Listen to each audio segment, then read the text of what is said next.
श्री महाकालष्टोत्तरशतनामावलिः। ओम महाकालाय नमः। ओम महेश्वराय नमः। ओम शूलपाणये नमः। ओम नीलकंठाय नमः। ओम त्रिलोचनाय नमः। ओम मृत्युंजयाय नमः। ओम चंद्रशेखराय नमः। ओम विश्वनाथाय नमः। ओम कालभैरवाय नमः। ओम शंभवे नमः। ओम उमापतये नमः। ओम पशुपतये नमः। ओम रुद्राय नमः। ओम शर्वाय नमः। ओम त्र्यंबकाय नमः। ओम भीमाय नमः। ओम ईशानाय नमः। ओम सर्वज्ञाय नमः। ओम वामदेवाय नमः। ओम सदाशिवाय नमः। ओम हराय नमः। ओम हंसाय नमः। ओम भूतनाथाय नमः। ओम अघोराय नमः। ओम महामायाय नमः। ओम दिगंबराय नमः। ओम नागभूषणाय नमः। ओम मृगधारिणे नमः। ओम कालेश्वराय नमः। ओम व्योमकेशाय नमः। ओम भूतवेशाय नमः। ओम महादेवाय नमः। ओम गिरिशाय नमः। ओम गिरिजापतये नमः। ओम विश्वरूपाय नमः। ओम विरूपाक्षाय नमः। ओम कपर्दिने नमः। ओम कपिलाय नमः। ओम जटाधराय नमः। ओम गंगाधराय नमः। ओम शर्वरीपतये नमः। ओम हिरण्यरेतसे नमः। ओम सुरेश्वराय नमः। ओम जगन्नाथाय नमः। ओम जगद्व्यापिने नमः। ओम स्थाणवे नमः। ओम नित्याय नमः। ओम शाश्वताय नमः। ओम प्रजापतये नमः। ओम भवाय नमः। ओम भवपतये नमः। ओम ईशाय नमः। ओम हरिकेशाय नमः। ओम हरिणाय नमः। ओम शंकराय नमः। ओम शूलिने नमः। ओम पिनाकिने नमः। ओम कृत्तिवाससे नमः। ओम शमशानवसिने नमः। ओम भूतभर्त्रे नमः। ओम भूतात्मने नमः। ओम भूतभावनाय नमः। ओम सर्वेशाय नमः। ओम सर्वभूतात्मने नमः। ओम अनीश्वराय नमः। ओम चंद्रमौलये नमः। ओम वृषभेश्वराय नमः। ओम उग्राय नमः। ओम वृषध्वजाय नमः। ओम भीषणाय नमः। ओम कपालिने नमः। ओम हव्यवाहनाय नमः। ओम त्रिपुरांतकाय नमः। ओम कामारये नमः। ओम मन्मथारये नमः। ओम भर्गाय नमः। ओम हुताशनाय नमः। ओम तेजस्विने नमः। ओम विश्वतोमुखाय नमः। ओम अनंताय नमः। ओम परब्रह्मणे नमः। ओम वेदवेद्याय नमः। ओम पुरातनाय नमः। ओम वेद वेदांग तत्वज्ञाय नमः। ॐ वेदविद्याय नमः ॐ सनातनाय नमः ॐ सर्वप्राणाय नमः ॐ विश्वेशाय नमः ॐ ओंकाराय नमः ॐ प्रणवाय नमः ॐ शान्ताय नमः ॐ अक्षराय नमः ॐ पराय नमः ॐ योगेश्वराय नमः ॐ योगिगम्याय नमः ॐ योगिनां पतये नमः ॐ वरेण्याय नमः ॐ परमेश्वराय नमः ॐ त्रिनेत्राय नमः ॐ कालहराय नमः ॐ मृत्युहराय नमः ॐ पापनाशनाय नमः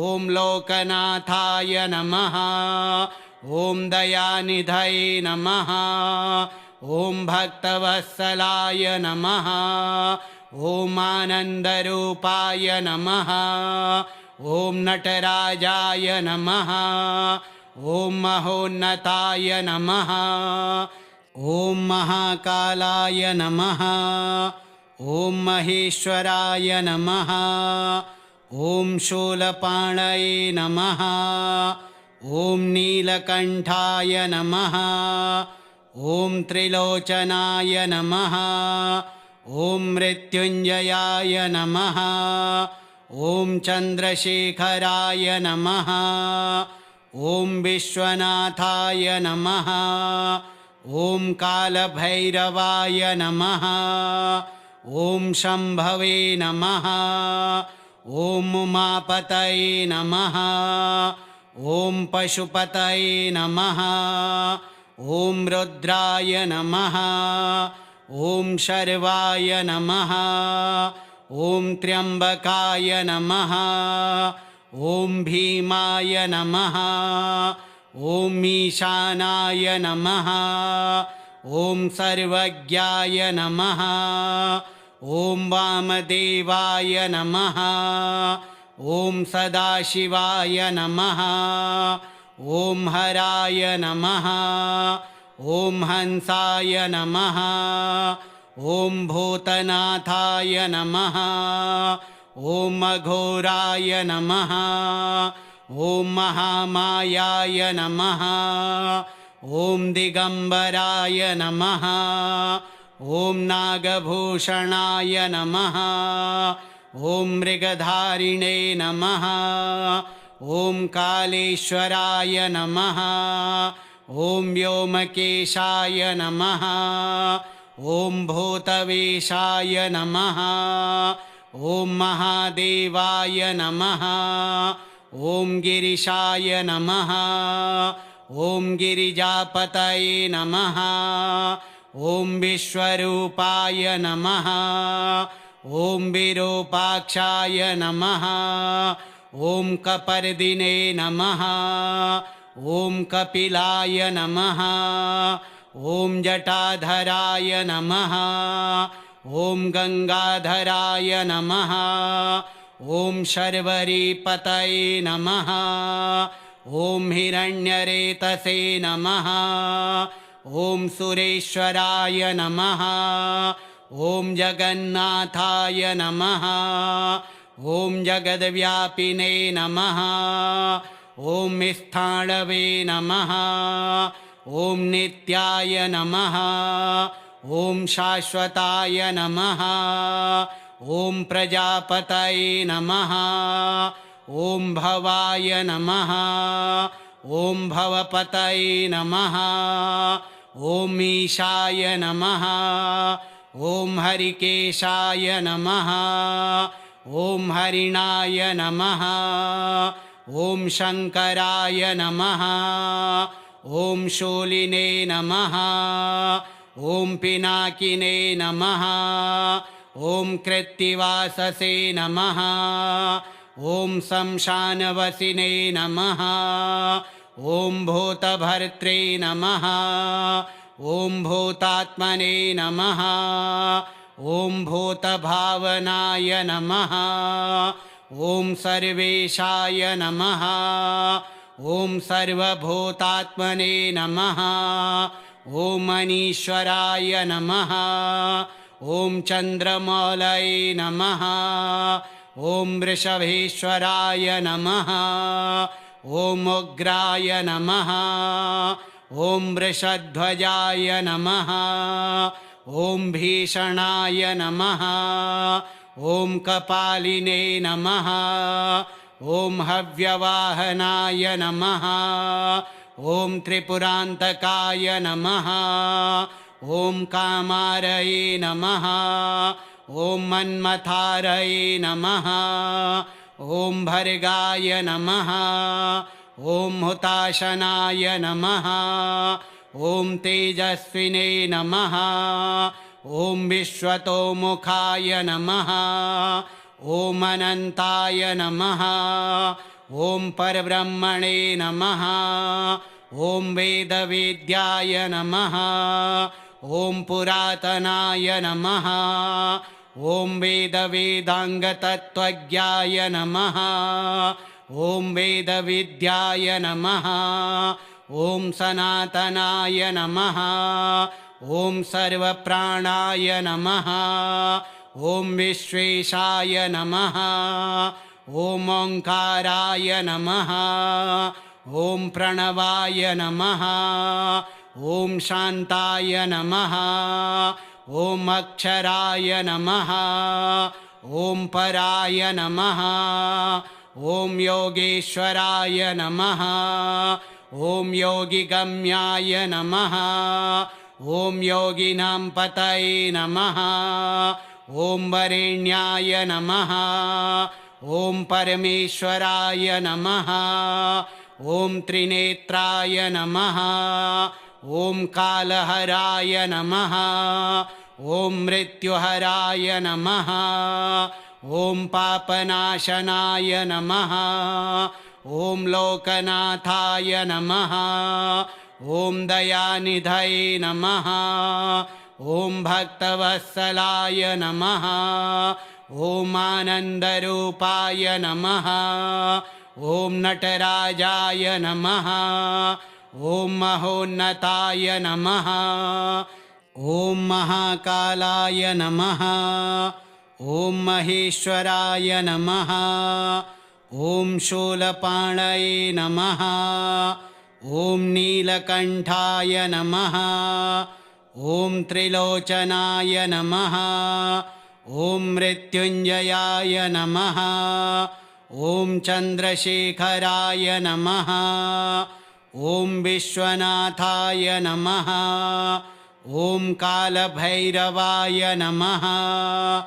ॐ शम्भवे नमः ॐ उमापतये नमः ॐ पशुपतये नमः ॐ रुद्राय नमः ॐ शर्वाय नमः ॐ त्र्यम्बकाय नमः ॐ भीमाय नमः ॐ ईशानाय नमः ॐ सर्वज्ञाय नमः ॐ वामदेवाय नमः ॐ सदाशिवाय नमः ॐ हराय नमः ॐ हंसाय नमः ॐ भूतनाथाय नमः ॐ अघोराय नमः ॐ महामायाय नमः ॐ दिगम्बराय नमः ॐ नागभूषणाय नमः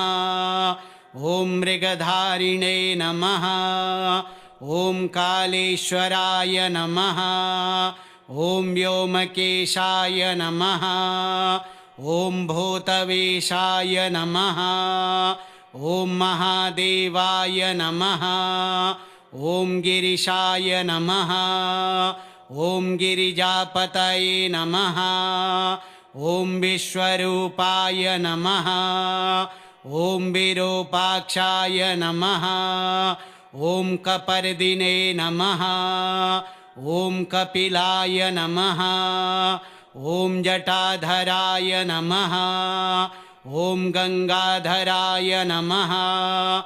ॐ शर्वरीपतये नमः। ॐ हिरण्यरेतसे नमः। ॐ सुरेश्वराय नमः। ॐ जगन्नाथाय नमः। ॐ जगद्व्यापिने नमः। ॐ स्थाणवे नमः। ॐ नित्याय नमः। ॐ शाश्वताय नमः। ॐ प्रजापतये नमः। ॐ भवाय नमः। ॐ भवपतये नमः। ॐ ईशाय नमः। ॐ हरिकेशाय नमः। ॐ हरिणाय नमः। ॐ शङ्कराय नमः। ॐ शूलिने नमः। ॐ पिनाकिने नमः। ॐ कृत्तिवाससे नमः। ॐ शमशानवसिने नमः। ॐ भूतभर्त्रे नमः। ॐ भूतात्मने नमः। ॐ भूतभावनाय नमः। ॐ सर्वेशाय नमः। ॐ सर्वभूतात्मने नमः। ॐ मनीश्वराय नमः। ॐ चन्द्रमौलये नमः। ॐ वृषभेश्वराय नमः। ॐ उग्राय नमः। ॐ वृषध्वजाय नमः। ॐ भीषणाय नमः। ॐ कपालिने नमः। ॐ हव्यवाहनाय नमः। ॐ त्रिपुरान्तकाय नमः। ॐ कामारये नमः। ॐ मन्मथारये नमः। ॐ भर्गाय नमः। ॐ हुताशनाय नमः। ॐ तेजस्विने नमः। ॐ विश्वतोमुखाय नमः। ॐ अनन्ताय नमः। ॐ परब्रह्मणे नमः। ॐ वेदवेद्याय नमः। ॐ पुरातनाय नमः। ॐ वेदवेदाङ्गतत्त्वज्ञाय नमः। ॐ वेदविद्याय नमः। ॐ सनातनाय नमः। ॐ सर्वप्राणाय नमः। ॐ विश्वेशाय नमः। ॐ ओङ्काराय नमः। ॐ प्रणवाय नमः। ॐ शान्ताय नमः। ॐ अक्षराय नमः। ॐ पराय नमः। ॐ योगेश्वराय नमः। ॐ योगिगम्याय नमः। ॐ योगिनां पतये नमः। ॐ वरेण्याय नमः।